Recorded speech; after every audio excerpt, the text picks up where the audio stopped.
Hey Hasna, it's Ms. Wiehl here. I was just outside looking at the garden that we had started a few weeks back, and I wanted to give you some updates on some of the things that are growing in my garden already. So Last night, and probably you're going to notice that rain's going to be starting to come pretty much every afternoon.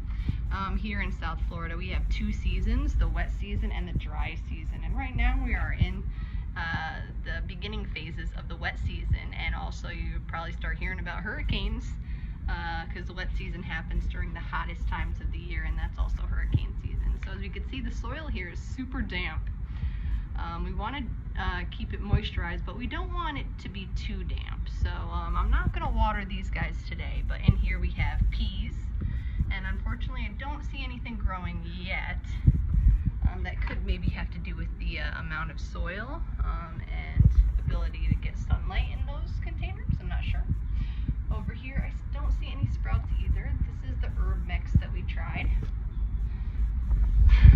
I don't know what this is. Some people have been leaving, or some weird stuff has been falling off the trees randomly around my house. Here's a little tiare plant. These guys smell so good. I actually took this plant from another location when I moved. I just literally took this stalk, broke it off. They break off very easily, so if you happen to see these types of trees in your neighborhood and you want one, I'm not going to say, trespass, but the branches break off very easy, so you can easily take a branch, replant it in a pot like this, and it will just recover super nicely. Interestingly, I was not planning on finding anything else in this pot, but somehow I guess some tomato seeds got in, and so we're starting to see tomatoes growing, and this is not our first tomato, and it's not 100% ripe yet, but we've been eating homegrown tomatoes. I haven't bought tomatoes this entire quarantine. Over here I did have planted some watermelon, and I don't see that happening. So one thing that I've noticed is people like to throw like their used food scraps in these containers out here, and I would like to start some compost pile, but in order to do that, I'm going to need some supplies. So I've been thinking about it for a while, and I would like to start my own composting. Composting is a great way to get rid of your old kitchen scraps, your old leaves and things laying around that could be decomposed. So today I'm going to create a simple worm bin, or what we call vermicomposting. So we're going to compost using actual critters.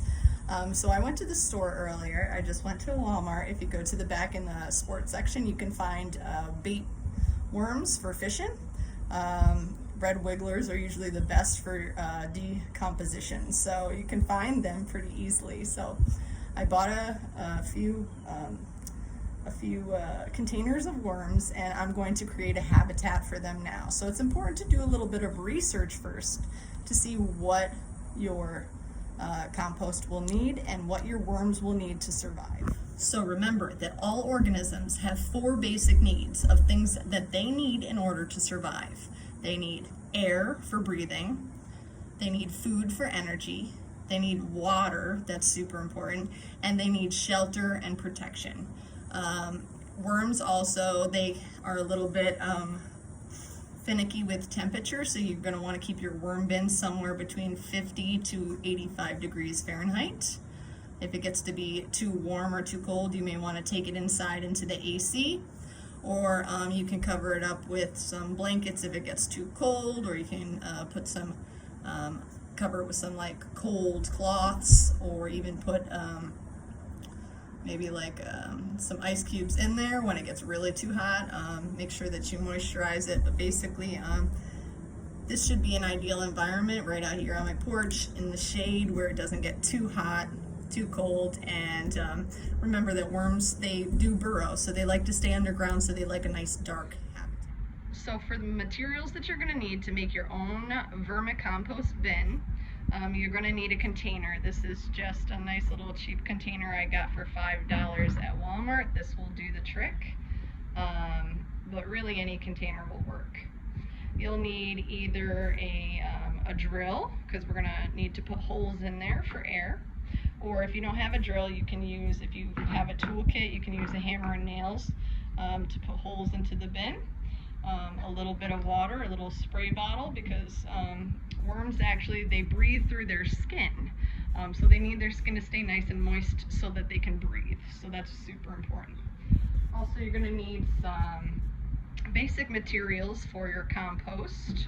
So some of the things that we're going to need some soil. That's for grit. We know that most of the time worms live in the soil, so that's very important to have.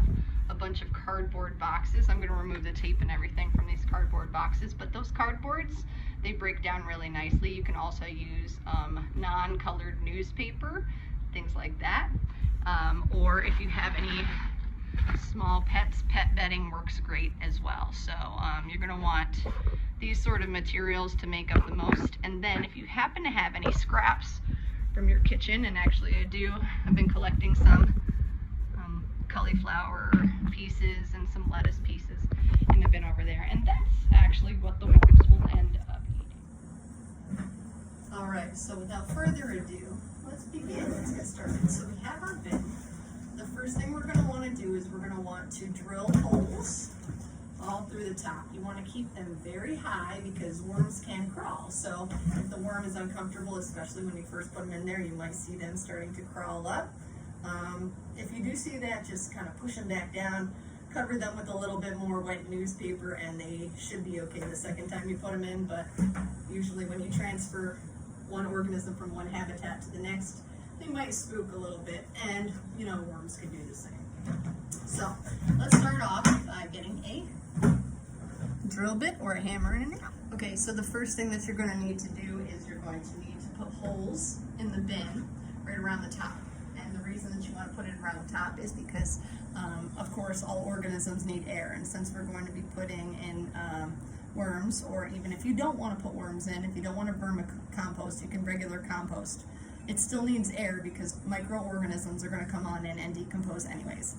So you definitely want to make sure that there's air holes for any microorganisms to get through. The reason we want them at the top is because if you do have microorganisms, you don't want them to crawl out, and you don't want to lose any of your material. Dremel, my little drill, okay?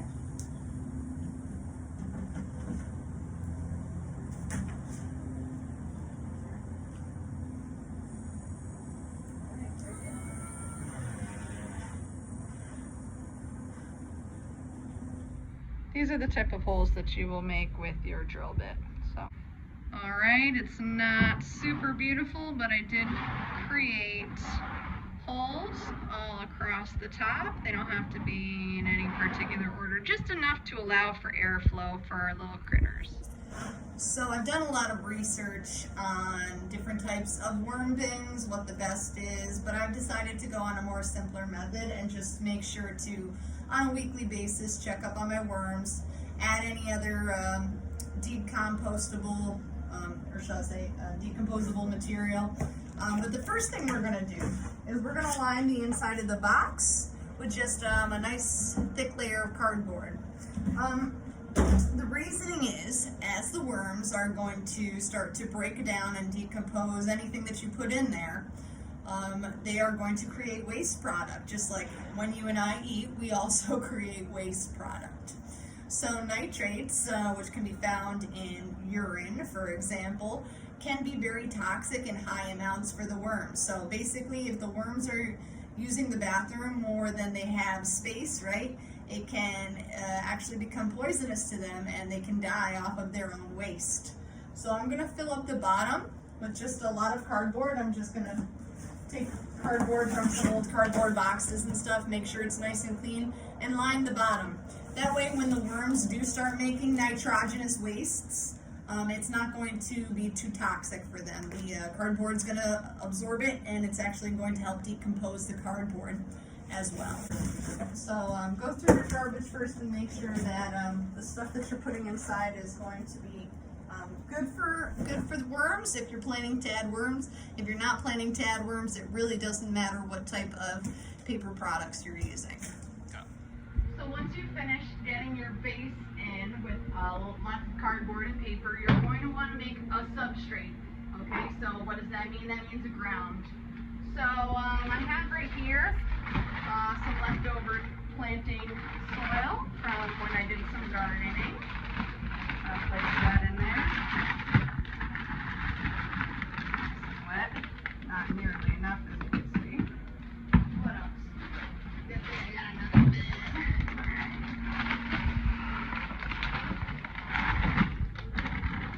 That's a nice chunk.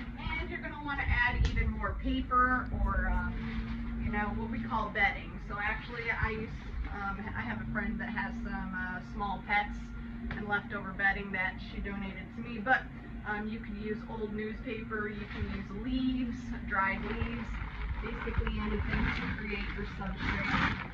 I'm going to fill all of that up, probably about quarter to halfway up in my bin. And I'm going to start mixing and stirring this together. You can do it with your hands if you want. I think I'd just rather do it with my hands. Nice amount of soil to bedding ratio. Looking good. Should provide a nice habitat for our little wormies. Alright.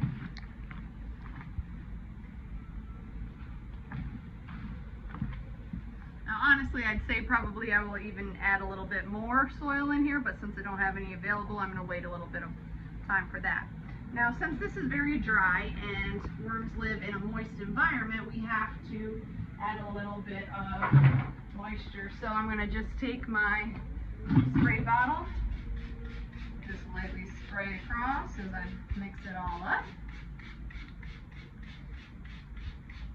Alright, so I got these red worms, these red wigglers, and they do happen to be some of the best bait food, but they also happen to be some of the best decomposers too.